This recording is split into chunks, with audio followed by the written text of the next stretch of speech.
Hello বন্ধুরা, আমাদের নতুন একটা ভিডিওতে তোমাদের অনেক অনেক ওয়েলকাম। আশা করি ক্লিপসটা দেখে বুঝতেই পারছো বাইরের ওয়েদারটা আজকে কেমন। পুরো মেঘলা, আর কাল রাত থেকে কিন্তু প্রচণ্ড বৃষ্টি শুরু হয়েছে। প্রচণ্ড বললাম কেন, কারণ এক বিন্দুও কিন্তু বৃষ্টি বন্ধ নেই, সমানে হয়েই যাচ্ছে। জানি না এরকম বৃষ্টি হতে থাকলে শেষ অবধি রাস্তায় আর বেরোনো যাবে কিনা, যা প্রচণ্ড জল জমে আমাদের বাড়ির চারপাশটা। যারা আমাদের আগের ভিডিওগুলো একটু ভালো করে ফলো করেছো তারা জানবে আমাদের খাওয়ার ঘরের এই জানলাটা কিন্তু কাঁচও লাগানো ছিল না আর রং করা ছিল না। সব কিছুই কম বেশি করে একটু একটু করে এগোচ্ছে। বিয়ে বাড়ির আগে ইচ্ছা আছে যতটুকু আমাদের সামর্থ্য ততটুকু দিয়েই বাড়িটাকে একটু সাজিয়ে তোলার। আজকে সকালটা শুরু হয়েছে অনেক তাড়াতাড়ি, প্রায় 4:30-5টায় উঠেছি।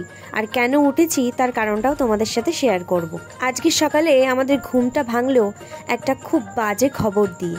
খুব কাছের একজন মানুষকে আমরা হারিয়েছি আজকে। আমাদের একটা দিদাই বলতে পারো, আমার মায়ের মেজো কাকিমা। সেই খবরটা আসার পর তো উঠে গেছিলামই, আর তারপরে এই মিস্ত্রি কাকুরা প্রায় 6টা-6:30টার মধ্যে বাড়িতে চলে এসেছিল। তাই ভাবলাম বেকার আর শুয়ে না থেকে সব কাজগুলো মিটিয়ে নেওয়া যাক। আজকে বৃহস্পতিবারও ছিল। আমাদের ঘরের কতটা খারাপ কন্ডিশন সেটা তো তোমরা দেখতেই পেলে। সব জিনিসপত্র এক হয়ে আছে। বাড়িতে কাজ হওয়া মানে তো বুঝতেই পারছো, এক তো নতুন বাড়ি হলে সমস্যা হয় না, কিন্তু এই এতদিন থাকার পরে আবার যদি নতুন করে কাজ হয় চারিদিকটা একদম বিচ্ছিরি অবস্থা হয়ে থাকে। তার মধ্যে দিয়ে এখানে ঠাকুরগুলোকে বের করে এনে রাখা হয়েছে। যেহেতু বৃহস্পতিবার ছিল তাই ঘট পেতে সুন্দর করে পুজোটা সিনাই করেছে। আজ আবার মাও বাড়ি নেই। প্রথমেই বললাম যে মায়ের মেজো কাকিমা মারা গেছে, তো মা ওখানে গেছে আর আমি এদিকে রান্নাবান্না শুরু করলাম, আর সিনা পুজোর দিকে গেছে।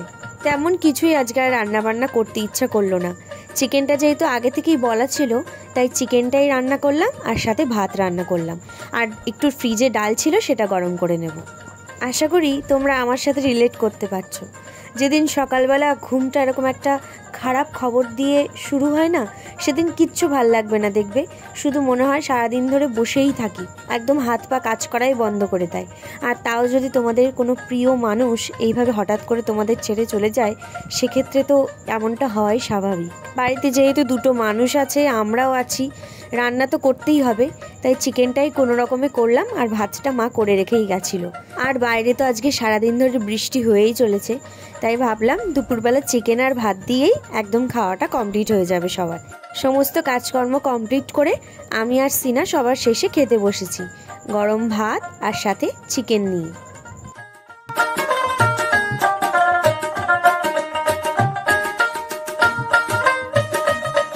সব কাজকর্ম খাওয়া দাওয়া সেরে উঠতে না উঠতে কিন্তু বাইরে আবার মুষলধারে বৃষ্টি শুরু হয়েছে।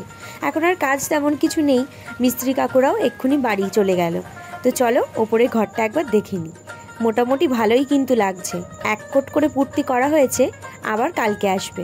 2000 years later. তোমরা সবাই জানো আমাদের বাড়ির সব কাজই আমাদের দুজনকে করতে হয়। মা সব দিকটা একা পেরে ওঠে না। তো আমি আর সিনা এখানে যাচ্ছি এখন এই এত জল কাদা সব কিছু পেরিয়ে 2 বস্তা পুট্টি অর্ডার দিতে, কারণ কালকে আবার মিস্ত্রি কাকুরা কাজ করতে আসবে। তাই এখন গিয়ে অর্ডারটা দিয়ে আসলে রাতে ওরা মালটা পাঠিয়ে দেবে। তো সেখান থেকে মিটিয়ে সিনার প্রজেক্টের কিছু ছবির প্রিন্ট আউট করা আছে, সেগুলোও করব। আর এইদিকে দেখো, এনার নাম হচ্ছে হেলসা। এত লাফালাফি করছিল আমাদের দেখে প্রায় কোলে উঠে যাওয়ার জোগাড়।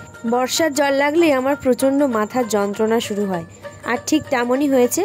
তো বাড়ি এসে ভাবলাম একটু ব্ল্যাক কফি খাওয়া যাক। ব্ল্যাক কফিটা খেয়ে তোমরা দেখতে পারো, দুর্দান্ত কাজ দেয় কিন্তু মাথা ধরায়। আর এই একটু একটু ঠান্ডা ঠান্ডা ভাবটা পড়লে আমি তো প্রায় রোজই ব্ল্যাক কফি খাই। এখানে অনেকে মাইন্ড করবে একটু চিনি দিয়েছি বলে, ব্ল্যাক কফিতে চিনি না খাওয়াটাই ভালো, তবে আমি একটু মুখের স্বাদ পাওয়ার জন্য চিনিটা এখানে ব্যবহার করলাম। আর বর্ষার ওয়েদারে আজকে রাতের ডিনারটা আমাদের ছিল ম্যাগি। দেখতেই পেলে সাথে ম্যাগিটাও কিন্তু বসিয়ে দিয়েছি। তো আজকের ভিডিওটা এই পর্যন্তই। কেমন লাগলো অবশ্যই কমেন্টে জানিও, আর ভালো লাগলে লাইক, শেয়ার অ্যান্ড সাবস্ক্রাইব করে দিও আমাদের চ্যানেল দ্য ক্রেজি গোলস।